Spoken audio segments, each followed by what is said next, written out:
안녕하세요. 절대 오디세이입니다. 정말 안타까운 사고가 발생한 것 같습니다. 제주 에어라인의 2216번 비행기가 무안 국제공항에 착륙을 하던 도중에 사고가 일어나서 무려 탑승객 중 2명을 제외하고 전원이 이제 사망하는 정말 끔찍한 사고가 발생하게 되었습니다. 굉장히 안타까운 사고로 이제 힘든 시간을 보내고 계신 많은 분들께 이제 진심으로 위로의 말씀을 드리고 또 고인의 명복을 빕니다. 지금 이제 국가적인 애도 기간이라고 할 수 있죠. 지금 이 국가적인 애도 기간에 이제 영상을 켜고 업로드를 하려고 하는 내용은 이 제주 요번에 일어난 비행기 사건에 대한 거를 이제 엔지니어링적인 측면으로 한번 엔지니어링 측면으로 한번 설명해 볼 필요가 있다는 생각이 들어서 한번 영상을 찍어보게 되었습니다. 이번에 이제 사고가 난 비행기 같은 경우에는 보잉 737-800 기종이고요. 가장 많이 사용되는 그런 비행기 중인 것 같아요. 보잉 737 같은 경우에는 사실 굉장히 이제 말도 많고 이슈도 많았던 비행기 중에 하나죠. 이전에 비행을 이제 보조해주는 장치가 설계가 잘못됐던 거죠. 그런 일로 비행기가 여러 번 이제 추락하는 사고가 있었고, 그걸로 인해 미국 FAA에서는 737기에 대한 이제 전면 그라운딩 비행을 금지시키는 이제 초유의 사건까지 있었고, 그 이후에 많은 부분이 이제 수정이 되어 다시 737기로 많은 사람들이 이제 여행을 다니고 있습니다. 이번 사건에 대해서 이제 여러 가지 내용들이 나오고 있는데, 그 중에 하나 버드 스트라이크에 대한 이야기를 해볼게요. 버드 스트라이크 얘기 많이 들어보셨을 거예요. 새들이 날다가 제트 엔진의 내연기관 엔진이랑 다르게 이제 외연기관이라고 하죠. 그래서 여기로 이제 새나 이물질이 들어가게 되면은 이제 엔진이 오작동을 하고 이제 최악의 경우는 이제 엔진이 출력을 잃게 되는 그런 상황에 빠질 수 있다는 거죠. 특히 비행기 이착륙장이 어떻게 보면 철새들이 지낼 수 있는 그런 환경과 유사한 부분들이 많아서 늘 이제 버드 스트라이크에 대한 위험이 있는 게 이제 사실이에요. 그래서 이 모든 이제 항공기 엔진 같은 경우에는 FAA 그런 규정에 따라서 버드 스트라이크 테스트를 진행하게 되어 있습니다. 이제 이 테스트를 통과를 해야 엔진이 상용화가 돼서 사용할 수 있게 되는 거죠. 그럼 버드 스트라이크 테스트라는 거는 말 그대로 이 새가 제트 엔진 흡입구로 들어가게 되었을 때 엔진이 이상이 생겨도 일정 기간 동안 비행 안정성을 유지할 수 있도록 이제 설계가 되어 하고 이런 거를 테스트를 통해서 검증을 하게 됩니다. 실제로 테스트하는 거를 보면은 캐논 같은 걸로 그 터키 같은 거대한 터키 같은 거 이제 말 그대로 대포처럼 쏴요. 그럼 이제 그 블레이드에 퍽 부딪히면서 그런 걸 이제 테스트를 하는 거죠.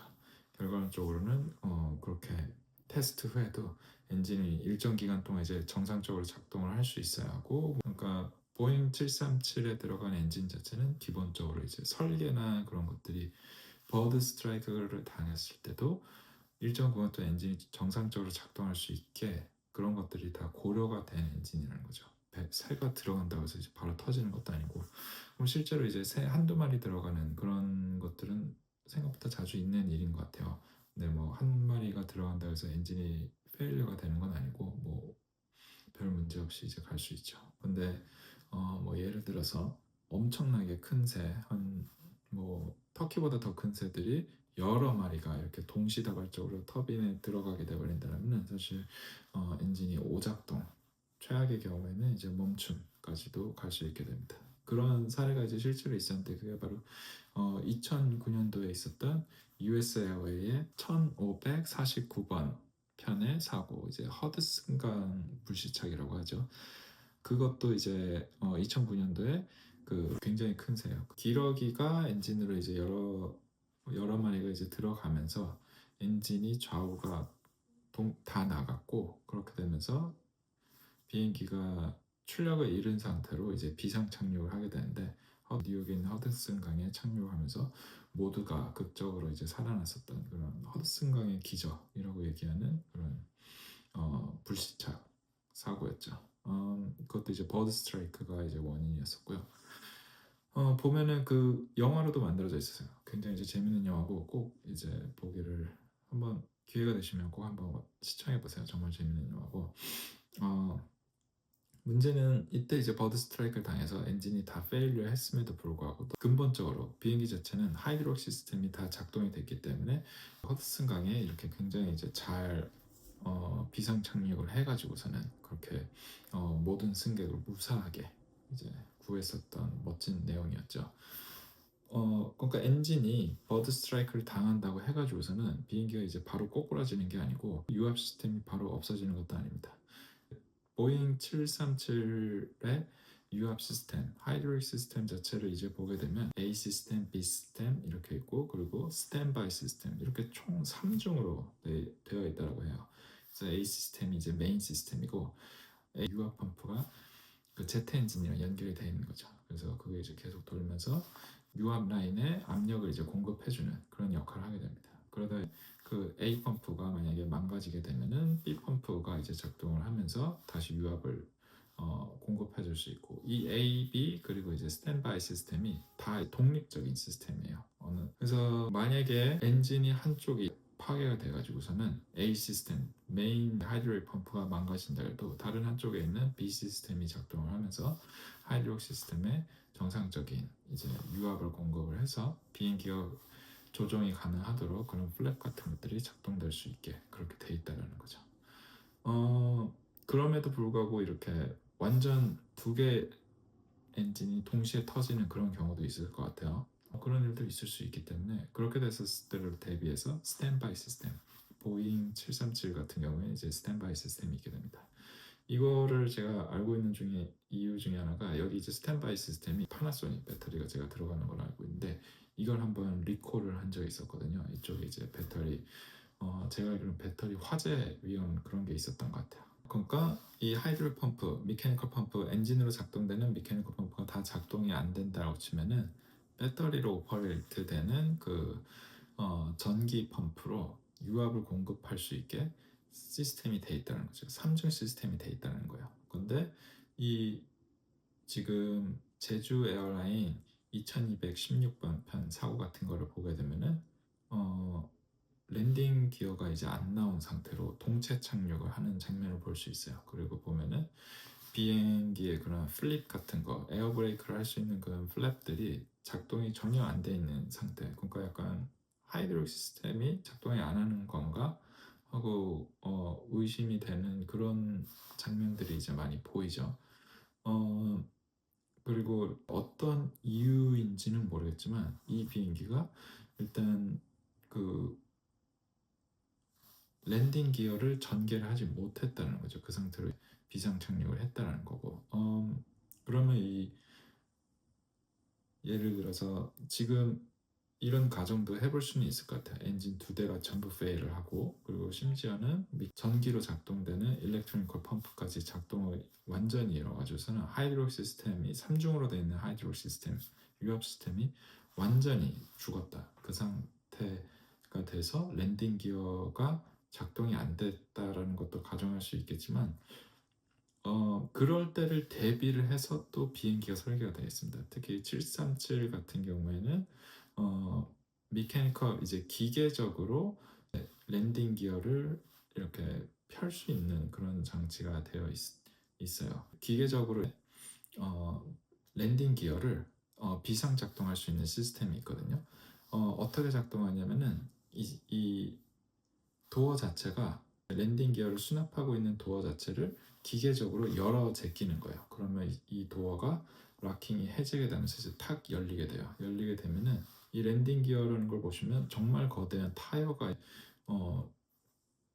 달려 있고 이게 굉장히 무겁거든요. 그러니까 랜딩 기어 자체가 어떻게 보면 굉장히 무거운 컴포넌트예요. 그리고 잘 보시면 아시겠지만 이게 랜딩 기어 이렇게 쭉 수직으로 내려오는 게 아니고 이쪽에 이제 이쪽이 비행기 앞이라고 하면은 이쪽에 이제 걸려 있고 이게 이렇게 내려오는 구조로 되어 있거든요. 그러니까 이게 무슨 말이냐면은 만약 유압 시스템이 다 죽었다라고 하면은 어떻게 되면 유압 시스템이 이걸 잡고 있을 힘이 없으니까 이 시스템 이 랜딩 기어 자체가 워낙 무겁단 말이에요. 중력에 의해서 이렇게 쭉 자동으로 펴지게 돼 있어요.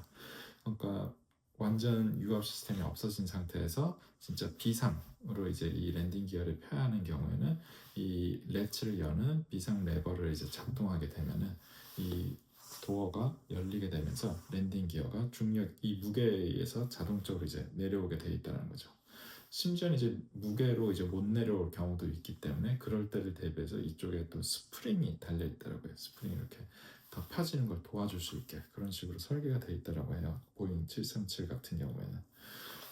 그러니까 그것도 이제 운전석에 조종하는 석에 있고 이런 상황을 조종사들은 늘 이제 트레이닝을 하게 돼 있어요.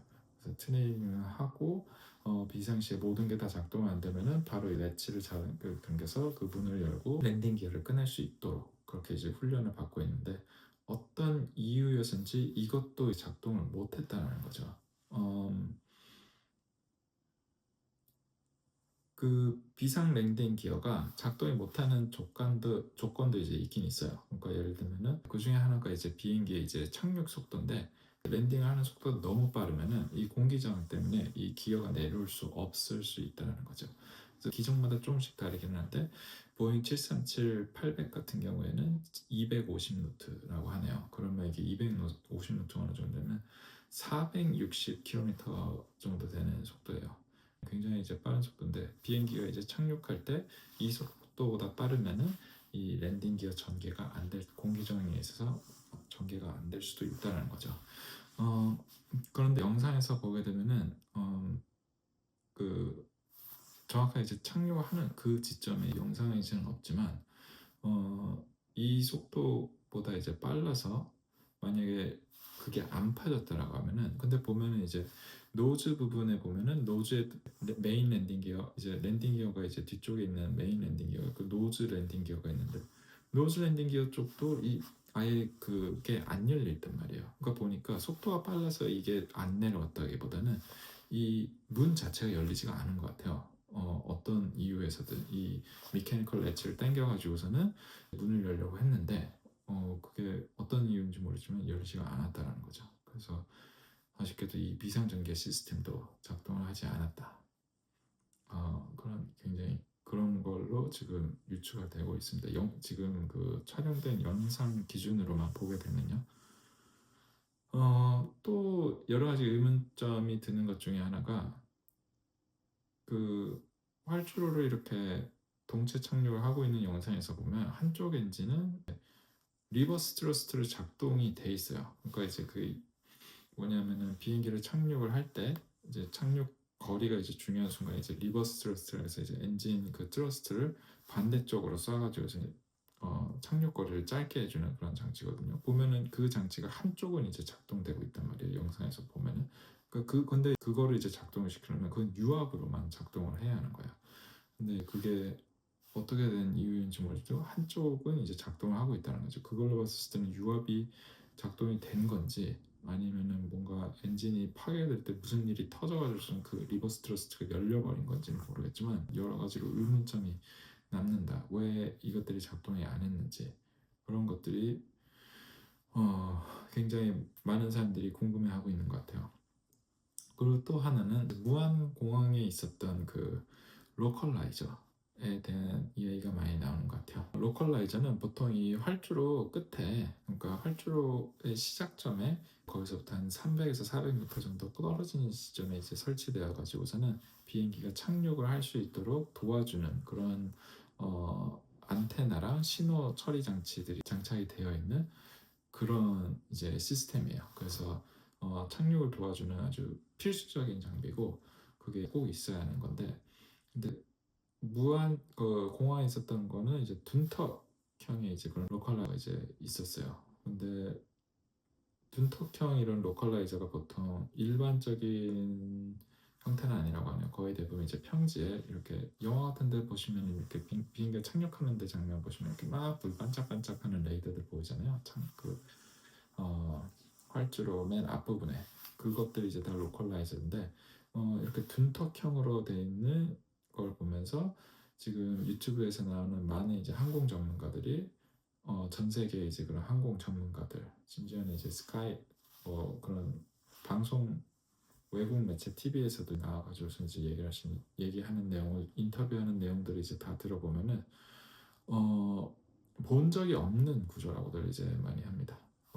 이런 둔탁형 로컬라이저를 설치하는 공항들이 아예 없는 건 아닌데 이런 걸 이제 설치하는 이유가 이제 지형적인 특성상 이제 어쩔 수 없이 설치하게 되는 경우가 있는 거예요. 이제 어, 평지가 아니라서 뭐 아니면 거기 뭐 이렇게 무안 같은 경우에는 거기가 약간 내리막이래요. 내리막에서 이퀄라이저가 약간 좀 위로 올라와야지 전파가 위로 잘 쏴질 수 있기 때문에 그렇게 이제 레벨을 맞추기 위해서 그렇게 했다라고 얘기를 하는 것 같은데 그럼에도 불구하고 그 사고 영상을 보면은 굉장히 튼튼한 강화 콘크리트로 이제 그러니까 그냥 흙으로 덮여 있는 둔턱이 아니고 거기 보면 강화 콘크리트로 거의 완전 콘크리트 벽인 거예요. 굉장히 이제 튼튼한 콘크리트 벽으로 되어 있었고 충돌하는 영상을 보게 되더라도 비행기가 어마어마하게 무거운 그런 질량을 가진 물체인데 그게 거기서 딱 박으면서 바로 멈췄었단 말이에요. 그러면서 대형 폭발할 정도로 그러니까 굉장히 튼튼한 그런 구조물이라는 뜻이죠. 그래서 많은 전문가들이 이 둔턱형 로컬라이저가 굉장히 특이하다는 의견을 많이 지금 이야기를 하고 있습니다. 그래서 다른 공항이나 전 세계에서 사실 보기 드문 형태라고들 이제 얘기를 하고 있는데 또 우리나라 국토부에서는 이런 류의 또 그런 로컬라이저가 무안공항에만 있는 건 아니고 다른 공항에서도 사실 볼 수 있는 그런 로컬라이저라는 이야기를 하네요. 그러면 이제 이 지금 봤었을 때는 단순히 이제 버드 스트라이크만으로 이제 일어난 그런 진짜 천재지변 같은 사고라고 보기에는 좀 여러 가지 의심 가는 부분들이 이제 많이 있다는 생각이 들어요. 그러니까 이 네, 항공 산업 같은 경우는 저처럼 이제 엔지니어 입장으로서 보면 어떻게 보면 엔지니어의 정수화 같은 그런 산업입니다. 엄청난 수준의 그런 엔지니어링이 들어가 있는 그런 시스템이거든요. 여러 가지 최악의 상황이 이제 고려돼서 이제 설계가 되어 있는 시스템이고 그 외에 이제 이 전반적인 산업이 운영이 되는 거를 보면은 정말 이 항공 산업이라는 것은 엔지니어링의 정수라고밖에는 볼 수가 없어요. 그래서 모든 엔지니어들이 동경하는 그런 산업 중에 하나인데 저 역시도 그렇고요. 그래서 이 특히 항공 산업 쪽에는 정말 엔지니어링 쪽에 재밌는 일화들이 너무너무나도 많아요. 그래서 늘 사람들을 좀 사로잡는 인더스트리라는 생각을 늘 했었는데 그래서 이번 사고 같은 경우에는 정말 사실 받아들이기 힘든 점이 굉장히 많이 있는 게 사실입니다. 굉장히 이제 믿기지가 않을 정도의 사고였던 것 같아요.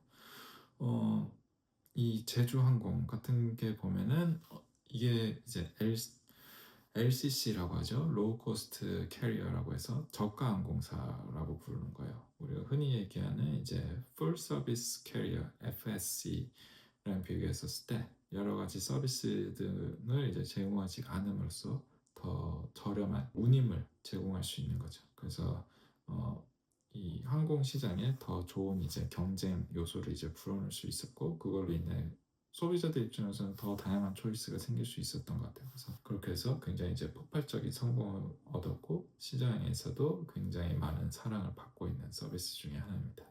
미국은 LCC를 넘어서 ULCC라는 얘기를 해요. U가 울트라 로우 코스트 캐리어 얘기를 하는 거죠. 뭐 대표적인 얘기로 프론티어라든지 스플릿 그리고 선컨트리인가? 선컨트리 에어라인 그리고 뭐 몇 가지 뭐 에어에이시아 뭐 몇 가지 에어라인들이 있어요. 극단적으로 운영비를 감축한 그런 울트라 로우 코스트 캐리어들이 또 시장에서 굉장히 큰 인기를 얻고 있어요. 이런 항공사들 같은 경우는 평균적으로 원웨이 에어페어가 70불 정도였대요.